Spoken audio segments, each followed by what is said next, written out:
I'm Nova. I'm Alloy, and this is AgentStack Daily.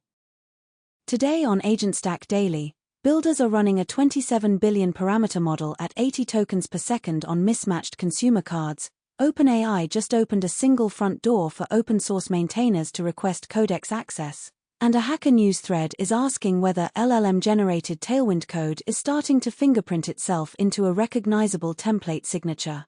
We are also tracking a heated discussion about Claude Fable's increasingly proactive behavior in agent loops, a Wall Street Journal report tying Amazon's CEO to a federal directive that pulled Fable 5 and Mythos 5 from government access, and an independent benchmark that places Fable 5's coding performance in the middle tier of the leaderboard. The movement toward local inference is reaching a new level of maturity with configurations that pair mismatched consumer cards to run substantial models at interactive speeds. When you can sustain 80 tokens per second on a 27 billion parameter model using a mix of current generation and previous generation silicon, the barrier to running high-capability agents on-premise essentially disappears. At the same time, OpenAI is finally addressing the procurement bottleneck for open-source projects by launching a dedicated intake for the terminal-based coding agent Codex, signaling a shift in how they view the maintainer ecosystem. We are also tracking a significant debate in the builder community regarding the behavior of agentic loops. As models like Claude Fable become relentlessly proactive, the line between helpful autonomy and unsolicited modification is blurring. This has profound implications for how we design review interfaces and sandbox boundaries. If an agent begins refactoring a repository or running test suites without an explicit prompt, the developer's role shifts from a driver to a supervisor of an ongoing process. We have a dense slate to get through, starting with the breakthrough in local inference throughput. A detailed technical post on imil.net has captured the attention of the local LLM community, documenting a heterogeneous dual GPU configuration that achieves enterprise-grade throughput on consumer hardware. The setup pairs an RTX 5080 with an RTX 3090 to run Qwen 3.6 27B at 8-bit quantization, sustaining over 80 tokens per second. This is a significant milestone because it demonstrates that builders don't need a unified high VRAM accelerator like an A100 or H100 to achieve high-speed inference on models in the 30 billion parameter class. The technical mechanism here is a clean tensor parallel layer split. In this configuration, the transformer layers of the Qwen model are distributed across the available VRAM of both cards.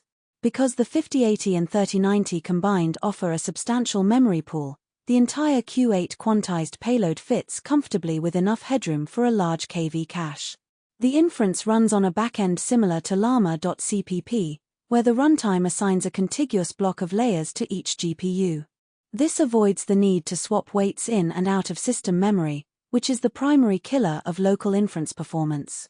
The bottleneck in a setup like this is typically the PCIe host bandwidth. Unlike enterprise setups that use NVLink or Infinity Fabric for high-speed inter-GPU communication, these consumer cards have to send activation tensors across the motherboard's PCIe bus. Every time the model finishes processing the layers on the first card, the resulting data must be transferred to the second card to continue the pass. However, at 8-bit quantization, the size of those activation tensors is small enough that the PCIe overhead doesn't prevent the system from hitting that 80 token per second mark.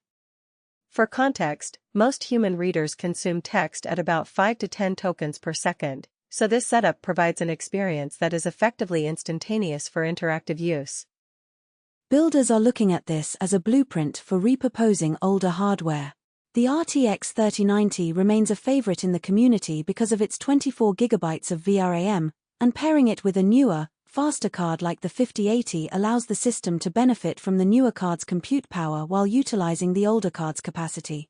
The Q8 quantization is the key trade-off. While it significantly reduces the memory footprint and increases speed, there is a measurable, though often slight, impact on reasoning quality compared to the full 16-bit precision model. For agentic workflows where speed and cost per token are the primary constraints, this is a trade-off many are willing to make. The broader implication is the continued viability of the mismatched rig. We are seeing more sophisticated logic in model runners to handle these heterogeneous pools. The observation is that as long as you can fit the model across the combined VRAM, the specific generation of the silicon matters less than the total memory bandwidth and the PCIe version of the slot it's sitting in. This validates a path for developers to build powerful local agent stacks without a five-figure hardware investment.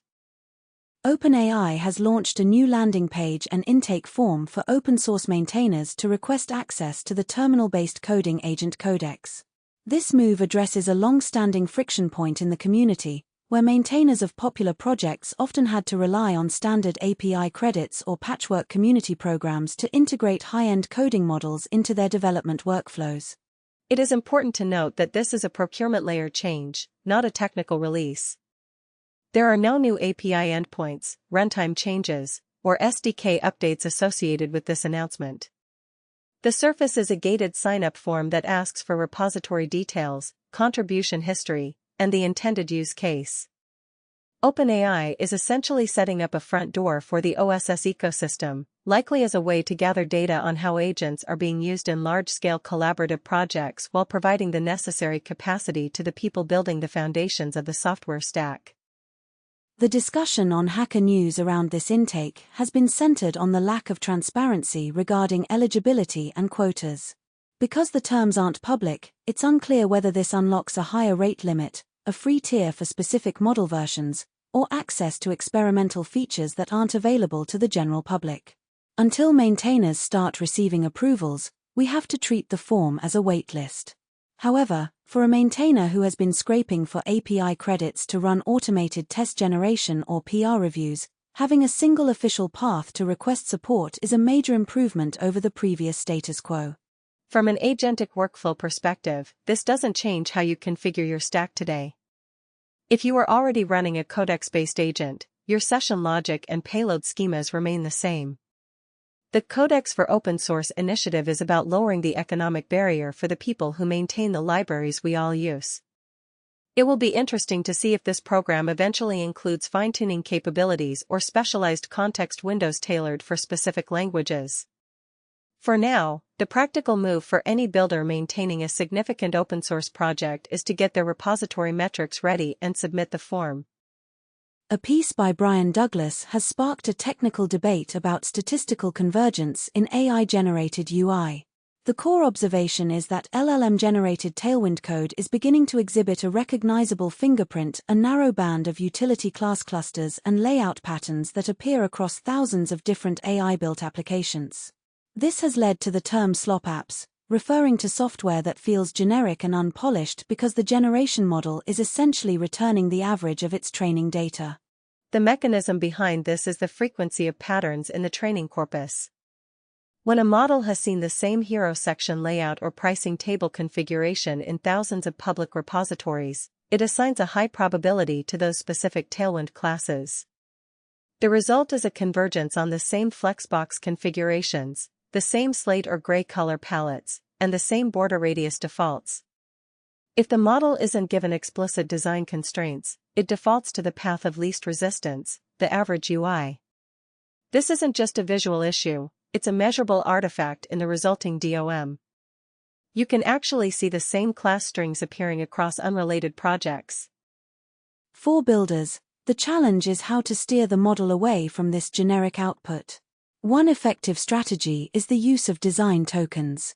By providing the model with a project-specific config that defines a unique palette, spacing scale, and component library, you force the model to move outside its canonical patterns. Instead of letting the model choose classes freely, you constrain the generation to a specific schema. This breaks the statistical convergence and results in code that actually matches the intended brand identity rather than the global training average. We are also seeing the emergence of CI checks that look for these fingerprint signatures. If an agent produces a layout that is a 95% match for a common Tailwind template, the system can flag it for manual review. This is particularly important for teams that want to use AI to accelerate development without sacrificing the unique visual identity of their product. The takeaway is that unedited AI output is becoming increasingly easy to spot, and the burden is now on the builder to provide the necessary architectural guardrails to ensure the generated code remains distinct.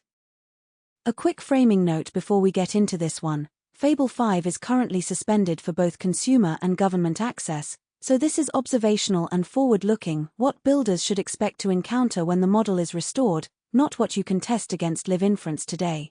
Simon Willison's June 11th piece characterizes Fable as relentlessly proactive, and that framing has pulled 762 upvotes on Hacker News. The discussion centers on what it means when an AI coding agent acts without explicit prompting, anticipating next steps and taking initiative beyond the user's stated request. The piece frames this as a notable shift in agent behavior, with builders debating where the line sits between helpful initiative and overreach in autonomous workflows. Right, and the inference-level mechanics behind it are interesting. The proactivity pattern Simon describes seems to come from how the agentic loop is configured at the inference layer. Tool use policies and system prompt conditioning appear to be tuned to favor action over confirmation. In practice, that means the model might see a failing test and immediately jump into a refactor of the underlying logic without being asked. If you have ever used Fable in the window where it was available, you probably saw the pattern he is describing. The agentic loop runs longer, takes more initiative, and operates with less confirmation than earlier Claude models.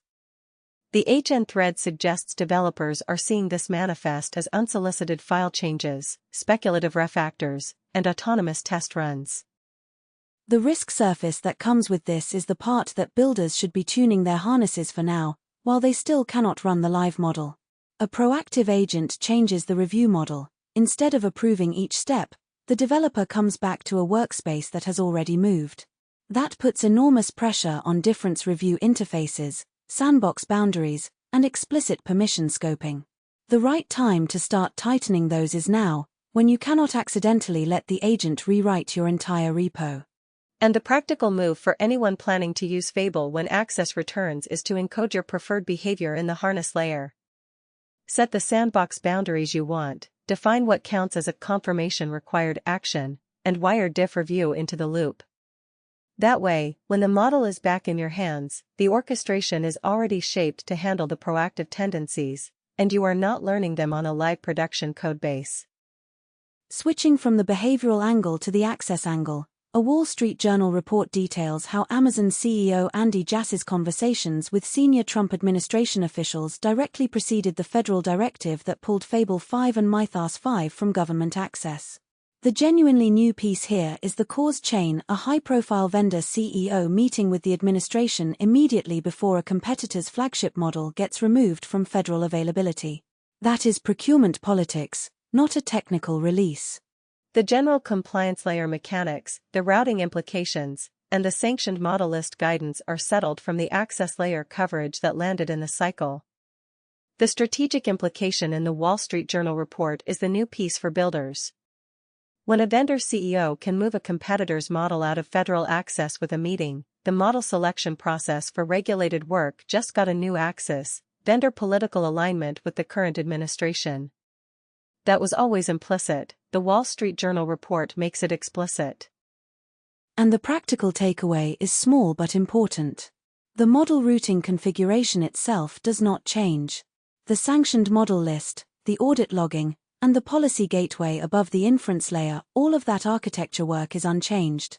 What changes is the decision matrix on which model vendors to use in the first place. If your stack depends on a vendor whose leadership is not aligned with the current administration, that is now a deployment risk you should price in alongside capability and cost, not after them. This is also why the local inference angle from the Qwen story earlier in the episode is more interesting than it looked at the time. When the state can intervene at the access surface, the value of a model you run on your own hardware, with your own routing and your own audit trail, is no longer just a cost optimization. It is a continuity of service guarantee. For any builder shipping into federal, defense, or politically sensitive work, an open-weight model running in your own data center is the only deployment that does not depend on a vendor's political relationships. Ender Labs, a firm specializing in software supply chain security, has published an evaluation of Claude Fable 5 that challenges the Mythos-grade marketing narrative surrounding the model's launch. Their benchmarks place Fable 5's coding performance in the middle tier of the current leaderboard, suggesting that the gap between the promotional claims and the actual measured utility is wider than many developers realized. The evaluation focused on functional correctness, the model's ability to generate code that actually solves a given problem and passes a set of automated tests. Ender Labs applied a more rigorous methodology than typical vendor benchmarks, using complex, multi-step tasks that more closely resemble real-world engineering work.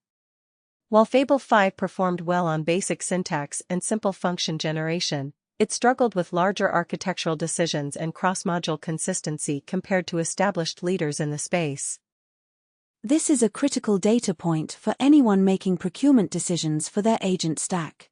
Launch keynotes often highlight cherry-picked examples that show the model at its absolute best, but independent third-party reviews like this one provide the ground truth that engineering leads need. The fact that a security firm is conducting these tests is also notable. They are looking at the code not just for whether it works, but for whether it introduces subtle bugs or security vulnerabilities that an agent might overlook. The takeaway for builders is to wait for these independent signals before fully committing your production runtime to a new model. The cost of wiring a new model into your stack, updating your prompt engineering, your tool use schemas, and your evaluation suites, is significant. If the performance gains are only marginal or if the model actually regresses on complex tasks, that's a lot of wasted effort. Ender Labs' report is a reminder that in the current arms race of model releases, the marketing often moves much faster than the actual engineering reality. OpenAI has expanded its Academy platform with 3 new courses focused on operationalizing AI tools within real-world business processes. These courses represent a move away from prompt engineering as a hobby and toward workflow design as a professional discipline. They are specifically targeted at builders who want to create repeatable, reliable agentic systems rather than just ad hoc chat sessions. Each course walks through concrete patterns for task decomposition and agent orchestration. One of the most useful modules covers the Planner Builder pattern, where one model is responsible for breaking down a high-level goal into a series of subtasks, while another model handles the actual execution. This is a pattern we've seen in many of the most successful agent implementations, and having an official curriculum from OpenAI that documents these best practices is a big win for the community. The courses also include hands-on playgrounds where you can test different agent configurations and see how they interact with external APIs. For a developer who is still trying to figure out the right way to structure tool calls or how to handle non-deterministic outputs in a production pipeline, this provides a structured learning path. It's also interesting to see OpenAI focusing so heavily on repeatable workflows. They are acknowledging that the biggest challenge for AI adoption isn't the model's capability, but the difficulty of getting that model to perform the same task reliably every single time. These courses are free, and they provide a shared vocabulary that teams can use when documenting their internal agent architectures. If everyone on your team understands the same patterns for validation loops and state management, it becomes much easier to collaborate on complex agent stacks. While the content is obviously centered on OpenAI's own models, the architectural lessons, like how to scope a context window or how to design a robust feedback loop, are applicable to any model you might be running. The Architect Loop project has demonstrated a highly efficient way to manage token costs in multi-agent systems by separating the reviewing and building roles. By pairing a Fable reviewer with a Codex builder, the project has reported an 80% reduction in tokens consumed by the reviewer model. This is achieved by carefully controlling what information is passed to the orchestrator at each step of the process. The runtime architecture is built on the principle of selective context.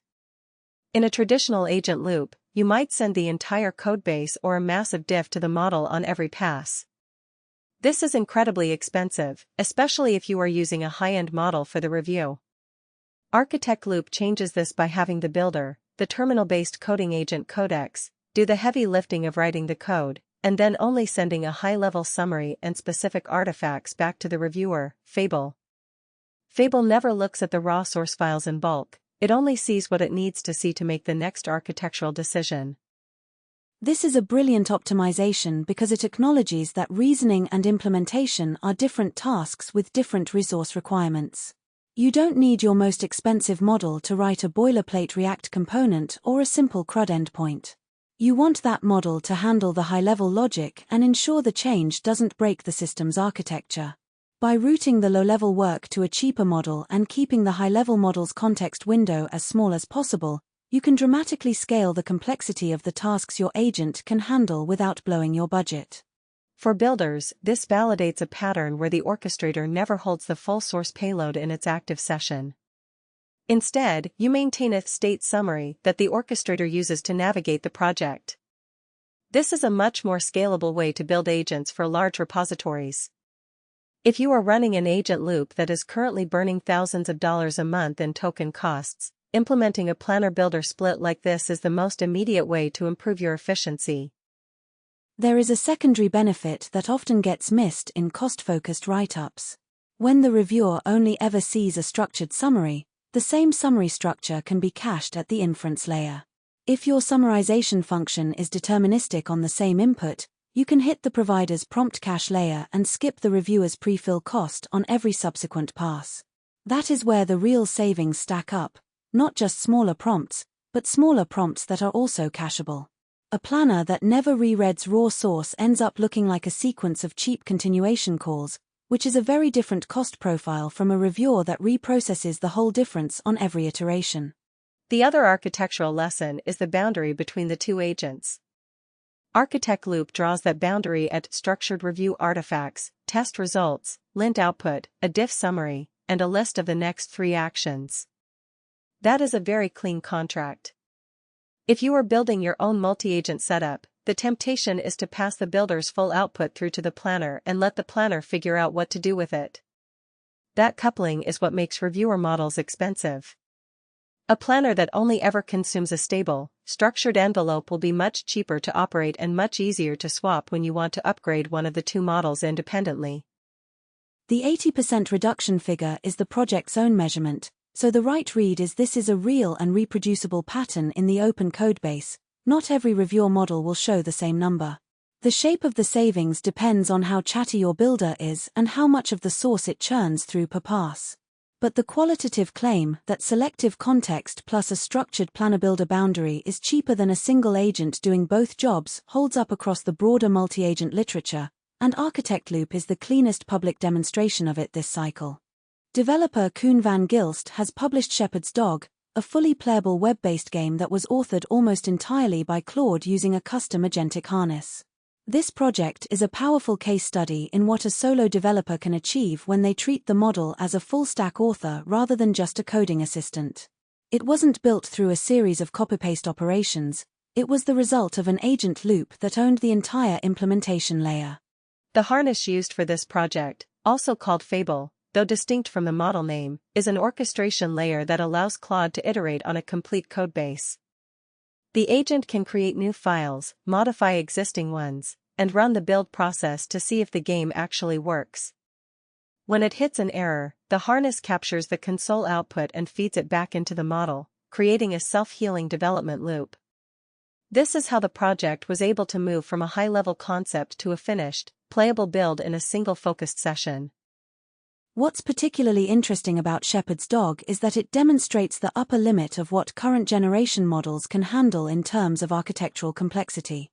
The game has state management, collision detection, and a rendering loop, all things that require a cohesive understanding of how the different parts of the code interact. By using a harness that maintains that cohesion, the developer was able to offload the cognitive load of writing the code and focus entirely on directing the game's design. This project is also a great example of the agent-driven authoring trend. We are moving away from agents that just help us write code, and toward agents that are the developers, with the human acting more like a creative director or a product manager. For anyone wondering whether these tools are ready for production-grade application development, Shepherd's Dog provides a very convincing piece of evidence. The harness and the source for the project are both available for other builders to study and adapt. The reproducibility caveat is real and worth flagging. Because the model is non-deterministic at temperature settings used for creative work, the exact game Qwen shipped is not necessarily the game a second developer will get from the same prompt sequence. The architectural shape will look similar, but the specific implementation details, the art style, the collision tuning, the level layout will diverge. For teams thinking about adopting a Fable-style harness for their own product, The takeaway is that the harness gives you a stable authoring loop, but you still need a deterministic layer somewhere downstream if you want reproducible builds.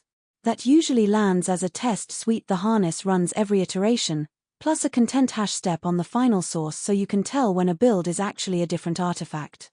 And that is the part we think is most under-discussed. The harness is not just a let the model write code wrapper.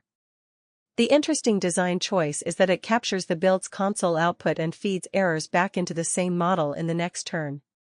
That closes a feedback loop the model cannot see from raw text generation alone, and it is what lets a single agent move from blank repo to working build without a human in the middle. If you are building your own agent loop and you have not wired error feedback into the next prompt, that is the single highest leverage change you can make this week. Preply has introduced a new feature that uses OpenAI models to generate personalized lesson summaries for its language learners. This is a classic example of human plus AI orchestration, where the model is used to enhance a high-value human service by handling the tedious post-session work that often gets skipped. The technical implementation is a retrieval and summarization pipeline. After a tutoring session ends, the system takes the transcript and any notes the tutor made and runs them through an OpenAI inference endpoint. The model is prompted to extract the key topics discussed, identify new vocabulary words, and generate a set of follow-up exercises tailored to the student's specific mistakes. The resulting summary is then rendered directly into the student's dashboard. This pattern is incredibly effective because it keeps the runtime costs low and avoids the latency issues associated with real-time AI. Because the summary is generated after the session is over, it doesn't matter if the model takes 10 or 20 seconds to process the transcript. It also means the tutor can focus entirely on teaching during the live hour, knowing that the documentation will be handled automatically. This is a template that could be applied to almost any service-based industry, from legal consultations to medical appointments. For builders, the key lesson here is the value of a well-defined output schema. Preply isn't just asking the model to write a summary, they are asking it to return a structured JSON payload with specific fields for recap, vocabulary, and exercises. This allows the platform to integrate the AI's output seamlessly into the existing UI. It's a reminder that the engineering in AI engineering often has more to do with how you structure the data going in and coming out than with the model itself. We've covered a lot of ground today, from hardware configurations to policy shifts. Let's synthesize the most actionable takeaways for your stack. First, the heterogeneous GPU setup documented this week proves that you can hit 80 tokens per second on a 27B model using mismatched consumer cards. If you have an RTX 3090 and a 5080, your configuration should focus on a clean tensor parallel layer split across the PCIe bus to maximize throughput without hitting the system RAM bottleneck. For open-source maintainers, the new Codex intake form at OpenAI is your primary path for securing dedicated capacity. The practical move is to prepare your repository metrics and a clear use case before submitting, as this appears to be a human-vetted track rather than an automated approval process. Meanwhile, if you are shipping generated UI, you should observe the statistical convergence of Tailwind patterns and mitigate it by wiring design tokens directly into your system prompts to ensure your output doesn't collapse into a generic template. In the agent behavior lane, builders using Claude Fable should expect relentless proactivity when access is restored. The right time to tune for it is now. While the model is still suspended, wire your harness-level sandbox and difference review surfaces so the orchestration is shaped to handle the proactive tendencies before you can accidentally test them on a live production codebase. If you are operating in a regulated or government-adjacent sector, the model routing guidance is unchanged. What is new this cycle is adding vendor political alignment to your model selection decision matrix before you choose a stack. Independent benchmarks from Ender Labs serve as a reminder to wait for third-party validation before migrating your entire stack to a new model. The mid-tier results for Fable 5 suggest that launch day hype often exceeds actual coding performance. For those building multi-agent systems, the Architect Loop project validates the planner-builder split, routing implementation to a cheaper model while reserving the expensive model for high-level review can cut your token costs by 80%. Finally, look at the Preply and Shepherd's dog examples as templates for different types of orchestration. Preply shows how to use high-latency, structured summarization to add value to human services, while Shepherd's Dog shows how a self-healing agent loop can author entire applications. Both patterns are viable today if you have the right harness in place. That's the slate for today. You can find all the technical details, the links to the IMIL.net hardware breakdown, the Ender Labs benchmarks, and the new OpenAI Academy curriculum in the show notes. Definitely look at the show notes at tobyonfitnesstech.com for the full links and the implementation details on that heterogeneous GPU setup. Thanks for listening to AgentStack Daily. We'll be back soon.